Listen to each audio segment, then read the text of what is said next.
It's Time Warner Cable's Local Edition. I'm Brad Pomerance. Our guest today is Bernard Parks, member of the Los Angeles City Council, and to say he is less than pleased with the new maps coming out as a result of redistricting in Los Angeles City is an understatement. Talk to me about your concerns with regard to three councilmatic districts in the Mid-Cities, South LA area. Well, basically, I think, first of all, before we get into the districts, I think what's unfortunate is that the public was just ignored. What we unfortunately have also heard people saying, well, this is just a argument amongst council members. This is a disenfranchising of thousands of people. But is it though? I mean, it does seem like it's an internal squabble between three scions of the African-American community in Los Angeles. Well, that's only if you do not look at the communities and how they've been disenfranchised. And let's talk about that specifically so our viewers can understand. Your district lost USC, Exposition Park, Leimert Park, parts of the Baldwin Hills area. Baldwin Vista and Village Green. And you gained more challenged areas. We gained in areas, the very southeast part of the city that used to be part of the 15th.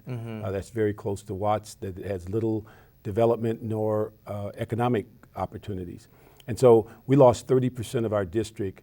When the district started, we were 1% over budget, over population. Right. Roughly 3,000 people. We're now 5,000 to 6,000 under, so we lost roughly a swing of 10,000 people. Do you feel as if this has is risen to the level of violating the Voting Rights Act? Very much so. But who's been disenfranchised? Well, the people who have been disenfranchised are those who were, say, in the 9th district that expect to vote for their representative. And that would be Jan Perry's district. Jan Perry, that were voting for a representative in 2013, now being pushed into my district, will not vote for their representative to 2015.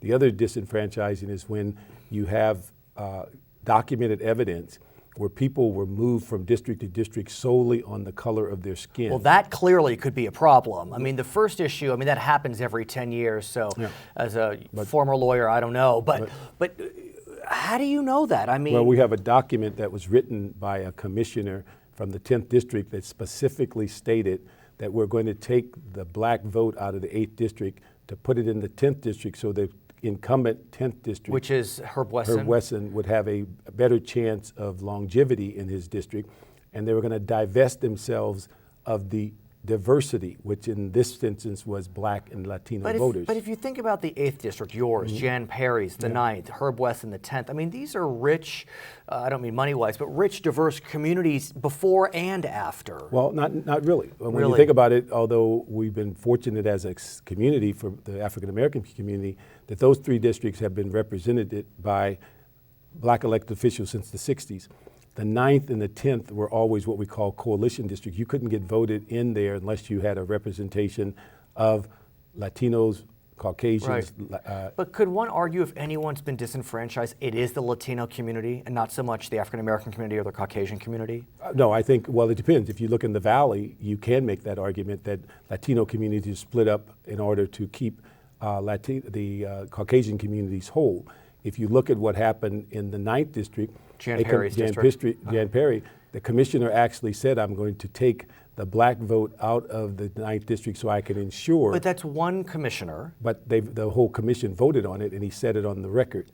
I'm taking the black vote out of the 9th district so I can ensure that there is a Latino district in the future. So in our final moments, what happens next? What happens next is it comes back to council for a vote on the ordinance. And then it goes, after that vote, then it goes to the mayor. If the mayor doesn't veto and signs it, then you're going to have a myriad of legal actions. Okay, his name is Bernard Parks. He's a member of the Los Angeles City Council. My name is Brad Pomerance. Thank you so much for watching Time Warner Cable's Local Edition.